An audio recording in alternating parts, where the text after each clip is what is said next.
میگویند که ارکستر سازهای ملی سال 1938 در هیئت تئاتر اپرا و بالت به نام استاد صدرالدین عینی تأسیس یافته بود و همینطور تا سال 1947 در هیئت تئاتر فعالیت کرد. بعدتر سال 1947 با هیئت فیلارمونی دولتی تاجیکستان به نام اکاشریف جورای وارد گردید و تا سال 1962 فعالیت خود را در اینجا ادامه داد.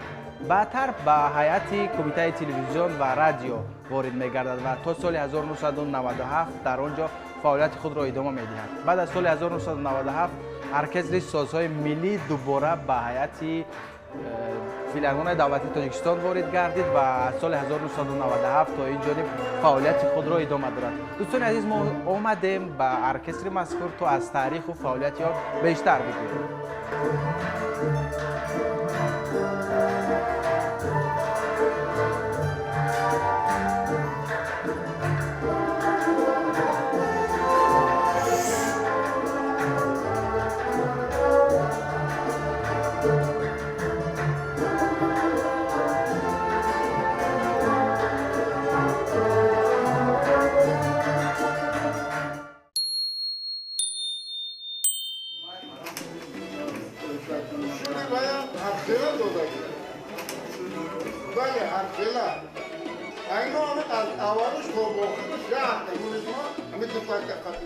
میگویند که ارکستر سازهای ملی به خاطر رشد و پیشرفت موسیقی کسبی تاجیک تأسیس داده شد. در ارکستر مذکور صفر سازهای ملی استفاده می شوند و با واسطه این سازها آهنگ‌های بسته‌کاران تاجیک و جهان اجرا می گردند. ارکستر سازهای ملی از 5 گروه اساسی عبارت است. سازهای نفسی که در سازهای نفسی نای ها، سور نای، خوش نای، کار نای، بعد سازی چنگ من پیشتون داشتگی. از یک دو سال شکرانه که در جمهوری تاجیکستان قانون نوازه هم شده ایستاده است، ما هم در هیئت ارکستر قانون وارد کردیم. بعد گروه سازهای میزرابی همه اون که به واسطه میزراب مینوازد. گروه سیوممون. گروه چهارم سازهای ضربی. آخران گروه کمانی، یعنی کمان قطعی. غیجک یکم، غیجک دوم، غیجک الف، غیجک باس، غیجک کنترباس. همین 5 گروه. همین سازها در طول تاریخ وارد کرد شد، نه؟ مثلا همین گروه سازها قبلا چنگی نبود، یعنی وقتی که تأسیس دادند بعدا آهسته آهسته نوع‌های گوناگون سازها را وارد کردند به ارکستر. همین خیلی هم گفتم توغری است، همین خیلی است. من ارکستر اکنون در ارکستر وضعبینیش همین است که نسبت انسامبل همه در انسامبل میدونیم که یک خط مینوازه، یک خط، یعنی یک آهنگ قریب خیلی بعضی وقت همین تلچاوی کوارتاوی میگم قطعی میکنن. ارکستر باشد مثلا برای چی ما میگیم غیجک یک؟ این فونکسیونش تماما دیگر چیز است. غیجک دو فونکسیونش تماما دیگر. غیجک الف میگیم دیگر است. غیجک باس میگیم. یعنی اینا در ترقیات جامعه، ترقیات موسیقی کسبی، یعنی لازم آمد که همین گروه غیجکچی‌ها یک غیجک نگن و بگن که غیجک الف، غیجک باس، غیجک کنترباس. این هر کدامش یعنی از پارتیتور نمیشه پارتیتور میگن. این وابستگی با که همین پارتیتور با پررگی باید صدا دادنش داره.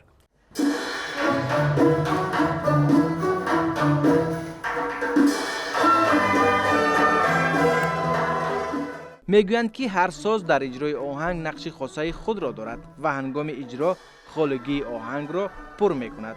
خاصتا گروه سازهای تاری میزرابی که به آن رباب پریما، قشقری، بدخشانی، دوتارهای باس، کنترباس وارد میشوند و در اجرای آهنگ نقش مؤثر دارند.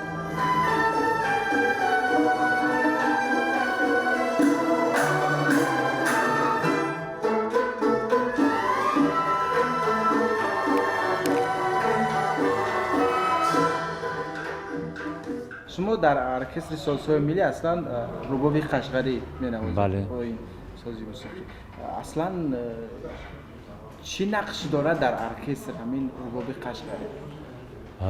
این ساز رباب قشقری هم яканавоз дар оркестр ба ҳайси яканавоз истифода бурда мешавад, ҳам ба ҳайси ёридиҳанда, ба истилоҳ гӯем аккомпанируш. Рубобе ки ҳозир дар дасти мо мебинем, ин рубоб солҳои 20-30 агане рубобҳои пештараи мо дигар хел буд. Номшам рабак буд.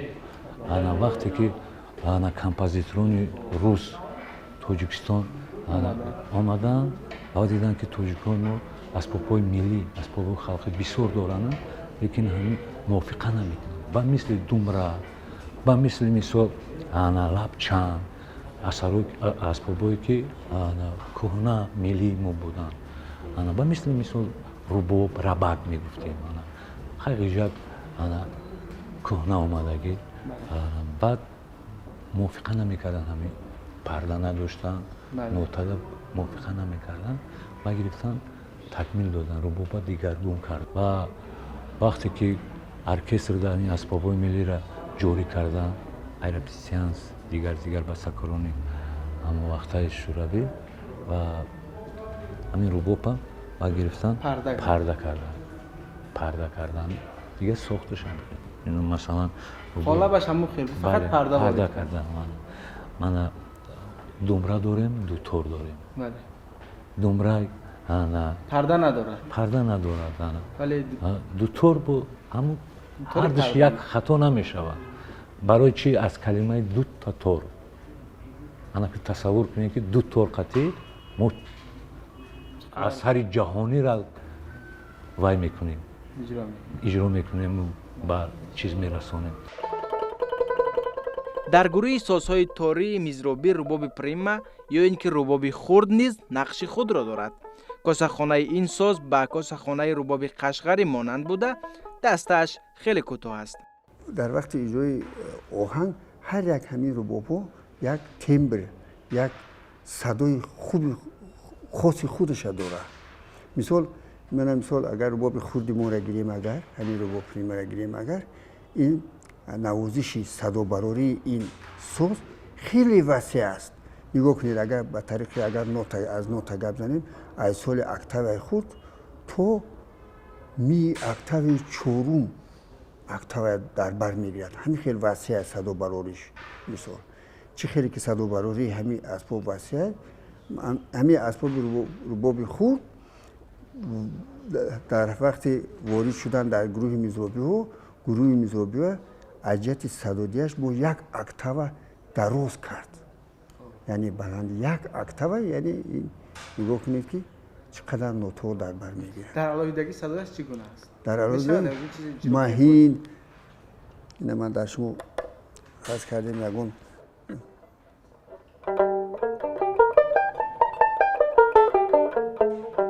ё ки мезад.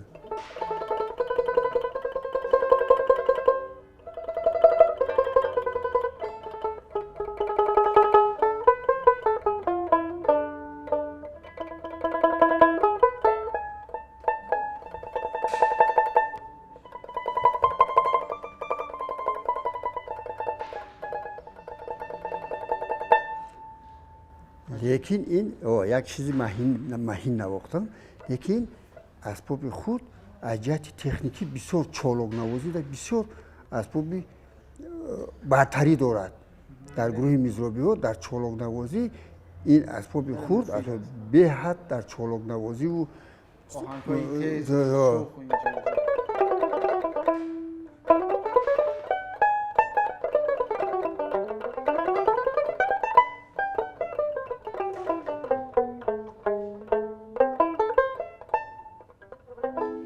таърихи ин чӣ гуна аст? таърихи пайдоишаш? таърихи пайдоиши рубоби хурд ин дар натиҷаи такмилу азнавсозии рубоби калон, ин рубоби хурд ба миён омадааст дар шаҳри Тошканди ҷумҳурии Ӯзбекистон. дар унҷа лаборатория буд. профессор Ашот Иванович Петросян бо як гурӯҳ амуҷа профессорон Борис Гиенкову дигаро қатӣ вақте ки рубоби калон, рубоби қашқария такмилу азнавсозӣ мекунад, дар он ҳолат همین اسباب رباب میون خود به میان می آید. خوب این سالهای 1938 انیقترش در تاجیکستان 1940 وقتی که وارد می شود این اسباب در مکتب موسیقی درسی و در خوانندگان طلبه مکتب بسیار مقبول آمد، قبول شد، بسیار در خلق ما بسیار مقبول و معمول شد. بعد در ارکستر وارد کردن.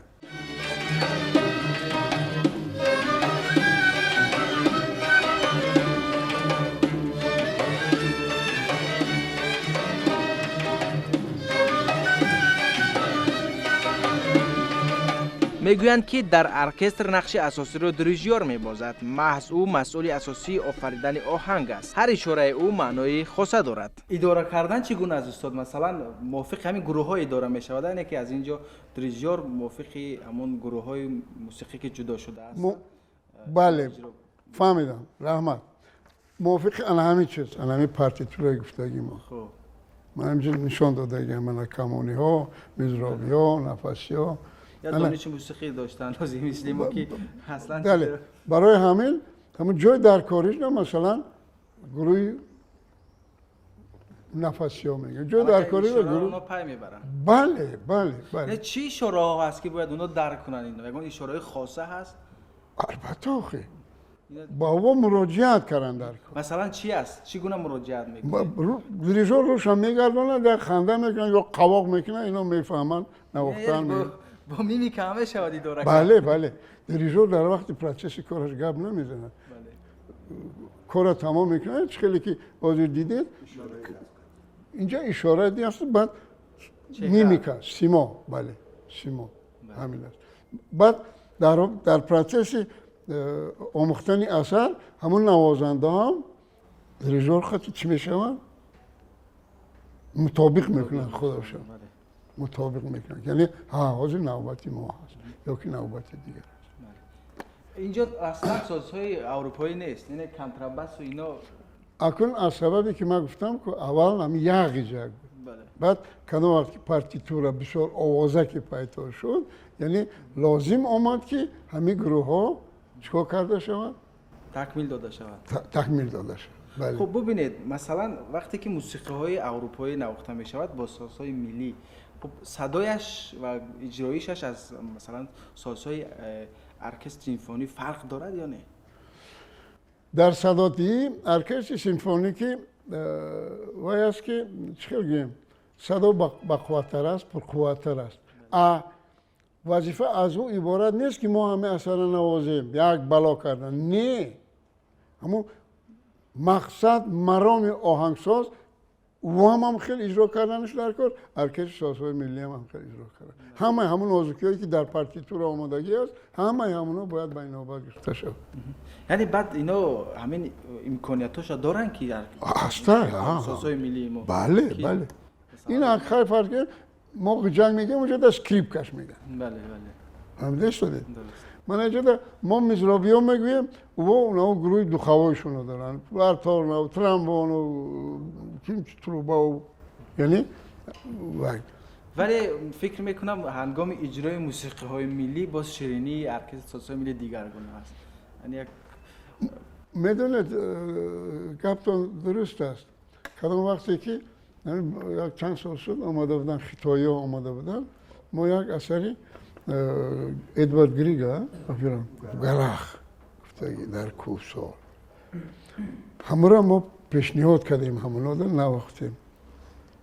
بعد همون راهبرشون بعد در صحبت ما گفت تصور کردن نمیتوانستم که یعنی موسیقی اروپایی در ارکستر سازهای ملی همین خیلی فورا صدا میدید. ما یکم باشه. این از استوکاری نوازنده ها وابستگی است. ملکه اجراکاری نوازنده ها.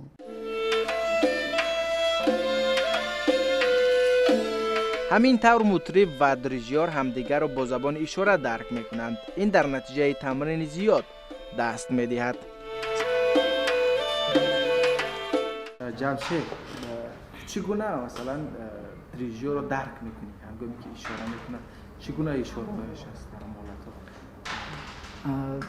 وقتی که به هنگام پیش از اثر سر کردن دیریژور دستشون هم خیلی بالا می‌بردارن و همه باید اسباب باید آماده باشد و باید آماده باشیم و برای اثر سر کردن باید دیریژور آفتاکت میدن، یعنی یک کمی خیلی اشاره دستکی اشاره میکنن، آفتاکت نام دارد و بعد همون حساب کتی میریم.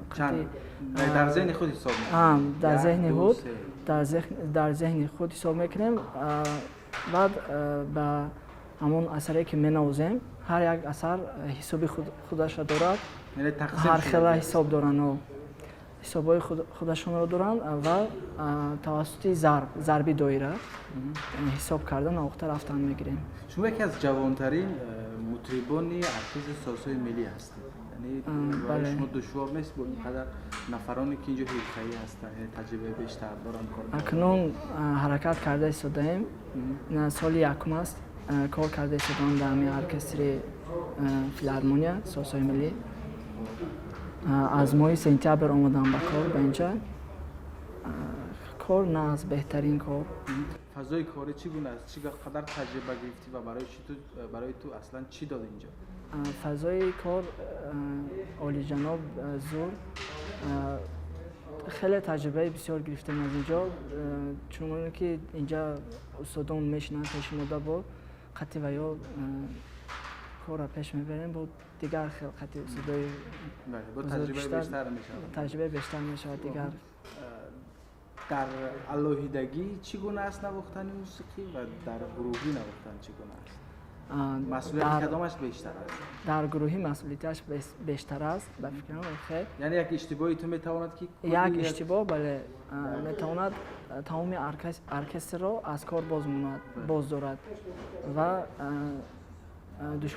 دشواری گروهی نواختن همین است که باید کمانهای ما همین در یک گروه چند نفری که باید باشد، کمانها باید همه یک طرف باید روند. کمانها میشن چپه سر میشن، بعضی اثرها راست سر میشن، باید کمانهای همه یک خیله باید باشد. هر طرف ارکستر برای همین کمتر دشواری دارن.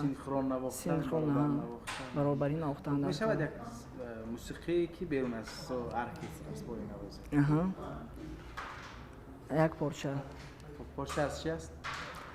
پارچه از موسیقی مقام.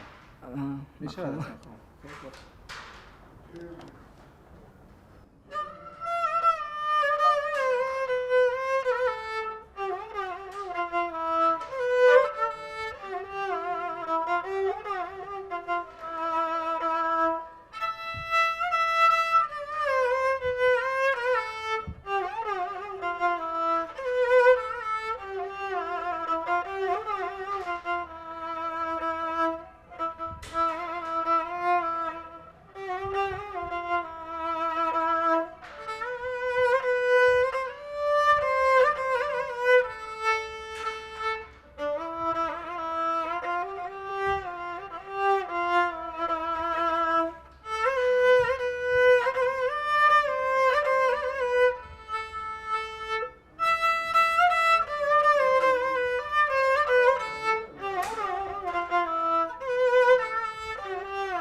تشکر زیاد. همین سازی غیژک بیشتر آوازهای اندوهگین و غم‌انگیز میبرد، بیشتر موسیقی‌های آرام و غم‌انگیز نواخته میشن. میشود که صورت‌های آهنگ‌های شوخ با این آهنگ‌های شوخ هم نواخته میشد بله، ولی خاصیت آهنگ‌های غم‌انگیز برای چی؟ برای اونی که یک سببش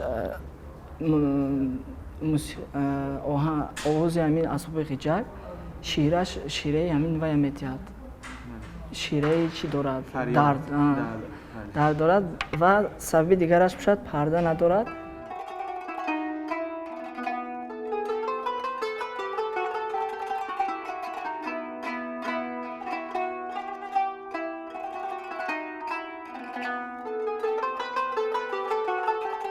قانون نیز یکی از سازهای مهم در ارکستر حسابیده می شود.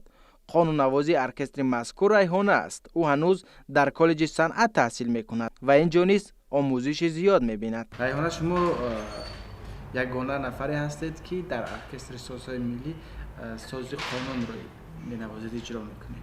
از کی کار اومدید؟ من 1 سال قبلا در اینجا همچون تجربه آموز کار میکردم و حاضر باشد همچون کارگر. شما را رسما به کار قبول کردن. بله. میگویند که ساز قانون که از سازهای خیلی دشوار و مرکب است. بله. خب از چی لحاظ مرکب است؟ چی هایی دارد که مثلا برای آموزشش وقت زیاد را طلب میکنه؟ قانون بسیارتر تارهای یک خیله دارد که بسیار دشوار است آموختن و چند تار دارد اصلا؟ 75 تار دارد همگی و بسیار اسباب نازک می باشد و در دوره های قدیم در بیشتر ارمیان ها می نواختند و حاضر باشد در ترکیه، در ایران و در دیگر جای ها می نموزند. خب شما در مدت چند وقت همین ساز را از خود کردید؟ یعنی اول از چه شروع کردید آموزشش؟ ما از اول با استادم اول از روی یعنی نوتا رو شناختن، از خود کردن و بعدا به نواختن شروع کردیم و طول 1 ماه فقط مشق میکردیم و در 1 سال من این اسباب رو آموختم. سخت نبود؟ سخت بود، بسیار دشوار بود، بسیار مشق میکردیم. ذوق داشتید؟ و شما بله. توصیه دادید که همین سازی قانون رو انتخاب کنید؟ من خودم این اسباب رو انتخاب کردم چون که بسیارتر من در تلویزیون ها بسیار میدیدم و به من معقول شد و به اینجا آمده تحصیل کرده شدم. میگویند که سالهای 1941 1957 ارکستر در دهه ادبیات و صنعت تاجیک در شهر مسکو و سال 1981 در دهه ادبیات و صنعت تاجیک در شهر تاشکند جمهوری ازبکستان با برنامه‌های کلون کنسرتی برآمد کرده است. سال 1988 ارکستر به عنوان فخری کالکتیو خدمت نشان داده بدیعی سرفراز گشته است. امروز نیز فعالیت پرثمر دارد.